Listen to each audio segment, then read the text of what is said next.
একসময় বাংলাদেশি পর্যটকদের পদচারণায় মুখর থাকলেও এখন জনশূন্য কলকাতার মার্কুই স্ট্রিট খাখা করছে চারদিক। শুনশান সড়কগুলো জানান দিচ্ছে ভালো নেই শহরের অন্যতম বাংলাদেশি পর্যটক অধ্যুষিত এই এলাকা। দোকানপাট খোলা থাকলেও নেই বাংলাদেশি পর্যটক। অল্প সংখ্যক বাংলাদেশিকে দেখা গেলেও তারা এসেছেন চিকিৎসার প্রয়োজনে।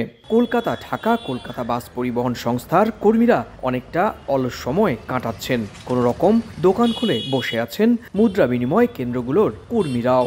লাস্ট জুলাইতে ভিসা পেয়েছিলাম, এরপরে তো আর যোগাযোগ করিনি, জানিনি। এখন পর্যন্ত অনেকে পায় নাই, এখন ভবিষ্যতের কথা বলা যাচ্ছে না। এই অবস্থা চলতে থাকলে সদর স্ট্রিট, রফিয়া মেতকিদা স্ট্রিট, ফ্রি স্কুল স্ট্রিট এবং মার্কুই স্ট্রিটের বহু ব্যবসা প্রতিষ্ঠান শিগগিরই বন্ধ হওয়ার আশঙ্কা করা হচ্ছে।